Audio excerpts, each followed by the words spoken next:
ওম নমঃ শিবায়। হর হর মহাদেব। কেমন আছেন আপনারা সবাই? আশা করি খুব ভালো আছেন, আমরাও ভালো আছি। আজকের বারটা হলো রবিবার 31শে ডিসেম্বর। টিকটিক করে ছুটে যাওয়া ঘড়ির কাঁটায় এখন দুপুর 3টে মতো বাজে। হ্যাঁ জানি, ওয়েদার দেখলে একদমই মালুম পাওয়া যাবে না এখন ঠিক কটা বাজে, তবে এখন 3টে থেকে 3:10-15 হবে। মেয়ে যেহেতু আজ বাড়িতেই আছে তাই বায়না করলো ছাদে আসবে। এরকম রোজই বায়না করে ছাদে আসার জন্য, তবে আসা যায় না জানেন। সামনে বেশ অনেকগুলো রাস্তার কাজ চলছে, পুনরায় নির্মাণ চলছে, ভাঙা চলছে, তো প্রচণ্ড পরিমাণে ধুলোবালি উঠতে থাকে। এমনকি সকালে যে জামা কাপড়গুলো কেচে ছাদে মেলে দিয়ে যায়, সেগুলো যখন বিকেলবেলায় নিতে আসে, রীতিমতো সেই জামা কাপড় থেকে ধুলো ধুলো গন্ধ ওঠে। মনে মনে ভাবি হাসবো না কাঁদবো। যাই হোক, এতটাই ধুলোতে অতিষ্ঠ হয়ে গেছি। তবে মেঘ যেহেতু একটুখানি করেছে দেখতেই পারছেন, তাই একটু আগে এক পশলা বৃষ্টিও হয়ে গেছে। বৃষ্টি হওয়াতে ধুলোটা একটুখানি থিতিয়ে গেছে, তাই এখন একটা স্বচ্ছ সুন্দর শীতল হাওয়া বইছে, যে হাওয়াটা এখন প্রাণ খুলে নিঃশ্বাস নেওয়া যাচ্ছে। না হলে চারিদিকে এত পরিমাণে ধুলোর গন্ধ বা ধুলো ওড়ে যে ভালোভাবে নিঃশ্বাসটাও যেন নেওয়া যায় না। এই দেখুন, একটা জেট চলে যাচ্ছে। এগুলো কিন্তু সরকারি জেট, এগুলোকে শেখাচ্ছে এখন হয়তো ছাত্রছাত্রীদের, ট্রেনিং চলছে, তাই এত সামনে সামনে আর এত দ্রুত গতিতে উড়ে উড়ে যায়। প্রচণ্ড আওয়াজ হয় এগুলোর। আর এমন কিছু কিছু জেট ওড়ানো হয় যেগুলো তো মাঝে মধ্যে আমি দেখেছি স্পিন মানে ঘুরতে থাকে আকাশের মধ্যেই, আর এক এক ধাপ করে উঁচুর দিকে উঠতে থাকে। তবে সেগুলো ক্যাপচার করা খুবই অসম্ভব। হঠাৎ করেই দেখবেন আপনার সামনে এক পাক খেয়ে গেল একটা জেট, তো সেগুলো ক্যাপচার তো করা যায় না। তবে দেখেছি, আর দেখে মনে হয় যে এগুলো শেখানো হয়, ট্রেনিং দেওয়া হয়, তার জন্য আপনাদের সঙ্গে শেয়ার করলাম। যদি পারি কোনো সময় আবার শেয়ার করব। যাই হোক, আজকে যেহেতু একটুখানি ঠান্ডা ঠান্ডা রয়েছে, তাই ভাবলাম ঝটাপট করে ওই ফাঁকিবাজি রান্না আমার কয়েকটা আলুর পকোড়াই ভেজে নিই। ওই ফ্রোজেন যেগুলো পাওয়া যায় সেগুলোই নিয়ে এসেছি, সেগুলোই এখন ভেজে নেব। এয়ার ফ্রায়ার বা মাইক্রোওয়েভ থাকলে ভালো হয়, তবে ওগুলো যদি না থাকে তাহলে এই দেশি তরিকা আপনালেও চলবে। মানে এই ডুবো তেলে ওটাকে 2 থেকে 3 মিনিট ভেজে নিলেই হয়ে যাবে। আর অপর দিকে 2 কাপ চাও বসিয়ে দিয়েছি, চাটাতে একটা থেতো করে এলাচও দিয়ে দিলাম।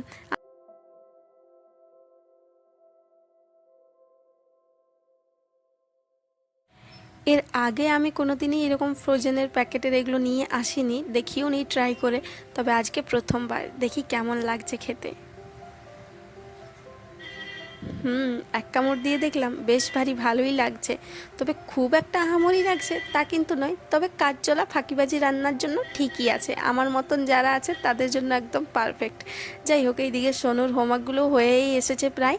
এইবার যাব আমরা ডিমার্টে।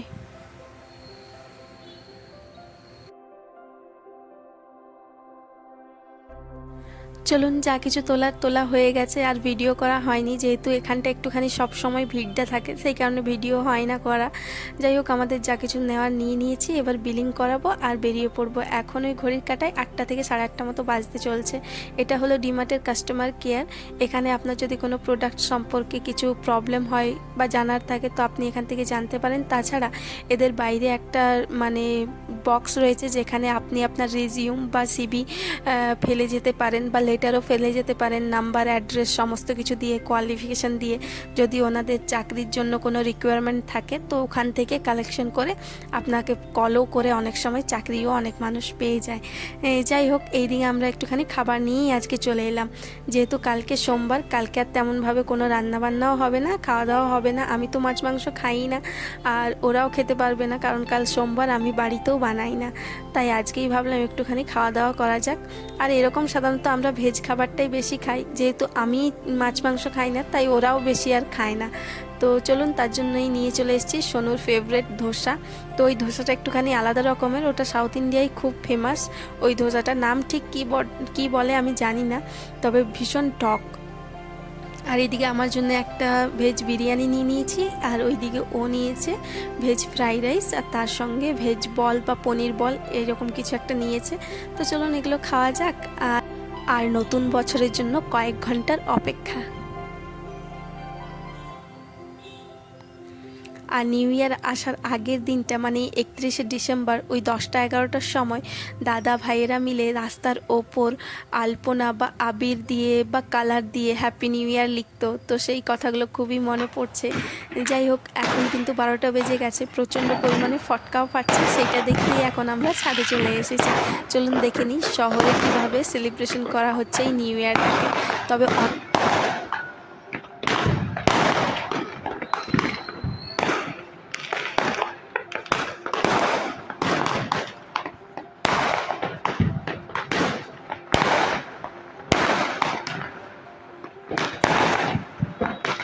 দূরে ওই পাশটায় দেখুন কেমন যেন একটা লাইট ঘোরাফেরা করছে না, তো ওখানে প্রোগ্রাম হচ্ছে এই নিউ ইয়ার উপলক্ষে। মানে টিকিট কেটে ওখানে এন্ট্রি নিতে হবে, 2000 পার হেড এরকম। তো খাওয়া দাওয়া, ড্রিঙ্কস, সমস্ত কিছু, ডিজে, নাচ, তার সঙ্গে অর্কেস্ট্রার মানে যা কিছু আমোদ প্রমোদের জিনিস রয়েছে সমস্ত কিছু ওখানটায় পেয়ে যাবেন। পার হেড 2000 টাকা করে করে টিকিট। তো যাই হোক, এইরকম যে পার্টিসগুলো হচ্ছে ব্যাঙ্গালোরে প্রত্যেকটা জায়গায়, যারা ইউথ তাদের কিন্তু প্রচণ্ড পরিমাণে ভিড় জমে যায় সেই জায়গাগুলোতে। মানে ইউথদেরই এই সকল পার্টিগুলো খুব ফেমাস তাদের জগৎটাতে। আমাদের বয়স হয়ে গেছে, আমাদের আর যাওয়ার প্রয়োজন নেই, ছাদ থেকে আলো দেখলেই খুশি হয়ে যায়। যাই হোক, এখন অন্যেরা সবাই বাজি ফোটাচ্ছে আর সেই বাজি ফোটা দেখে আমরা আনন্দ নিচ্ছি। আর নিউ ইয়ারে আমরা এখন কাপড় কতকগুলো কেচেছিলাম সেগুলোই মেলতে এসেছি। আর এখন রাত্রি 12টা 10-15 মতো বেজেও গেছে, এখনও অবধি সমানভাবে ফটকা ফাটানো চলছে।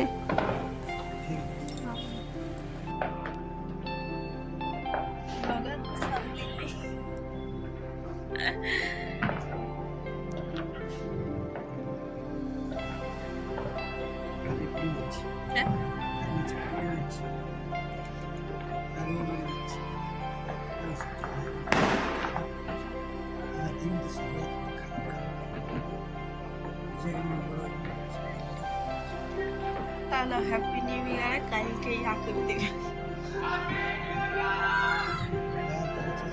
Happy new year.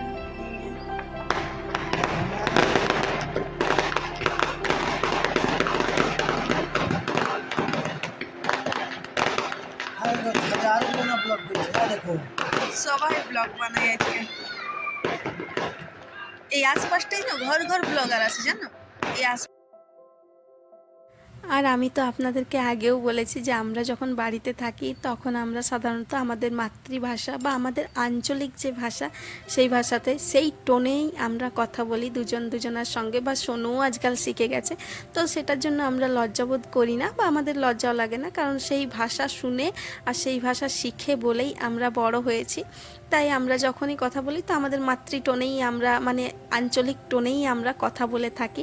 আর ওইদিকে প্রোগ্রাম এখন জোর কদমে চলছে, গানও হালকা হালকা ভেসে আসছে আওয়াজ। যাই হোক, তো সেই জন্য আমরা যখন থাকি বাড়ির মধ্যে বা বাইরেও আমরা আমাদের মতনই কথাবার্তা বলতে ভালোবাসি আর পছন্দ করি। তো যাই হোক, চলুন এবার নিচে যাব। বেশ অনেকক্ষণ হলো, এখন তো এইরকম চলতেই থাকবে, ফটকা ফাটাতে থাকবে, এইরকম প্রোগ্রামও হতে থাকবে। তবে সোনু এবার উঠে না যায়, এত পরিমাণে ফটকা ফাটানোর আওয়াজ যদি ওর কানে যায় আর দেখে যে মা নেই পাশে, তাহলে ও উঠে যেতে পারে। তো চলুন এবার নিচে যাব। ইয়ারে কাপড় মিললে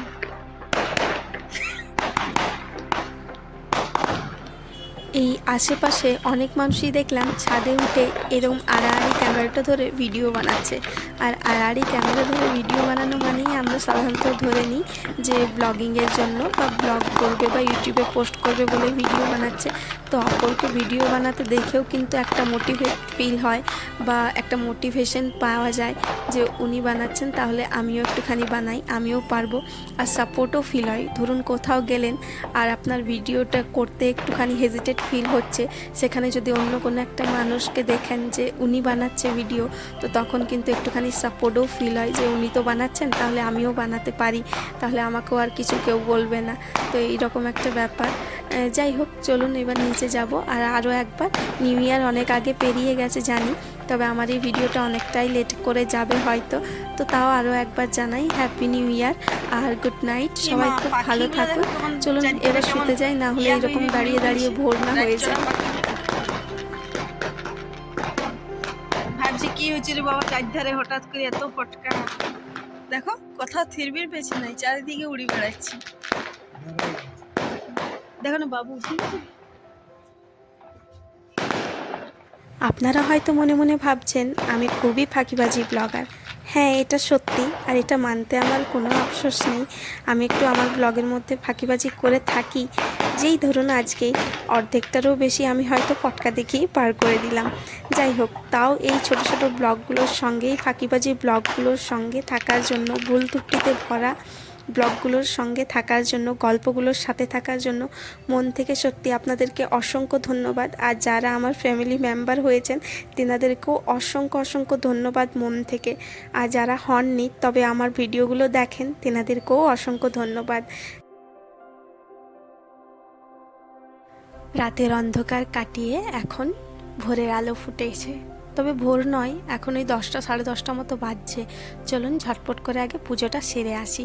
ভেবেছিলাম একটা কোনো অন্য মন্দিরে যাব, জগন্নাথ মন্দির হোক, স্কন টেম্পল হোক, যেগুলো বড় বড় মন্দির সেগুলোতে।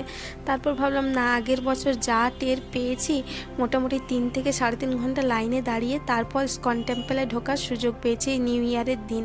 যেহেতু এখানে নিউ ইয়ারে সবাই সকাল দিকে পুজো করে আর বিকেল দিকে পিকনিক, পার্টিস, বার, রেস্টুরেন্ট এগুলোতে যায়, তাই সকাল দিকে সবাই মন্দিরে যায় বলে মন্দিরগুলো প্রচণ্ড পরিমাণে ভিড় থাকে। আর আজকে যেহেতু সোমবার, তাই ভাবলাম আমরা প্রত্যেকটা সোমবার যে মন্দির থেকে শুরু করি, তাই আজকে ভাবলাম সেখান থেকে এই বছরটার বা দিনটার শুরু করা যাক। চলুন, পুজো করে চলেও এসেছি অনেকক্ষণ। এখন ওই দুপুর ওই 2টো মতো বাজে। তারপর হঠাৎ করে মনে এলো যে একটুখানি বাইরে আলপনা দিয়ে, রঙ্গোলি দিয়ে একটুখানি 2024 হ্যাপি নিউ ইয়ার লিখি। তো ওটাই এখন লিখতে শুরু করে দিয়েছি। এই গল্পের সঙ্গে থাকার জন্য অনেক ধন্যবাদ। দেখা হচ্ছে পরবর্তী গল্পে।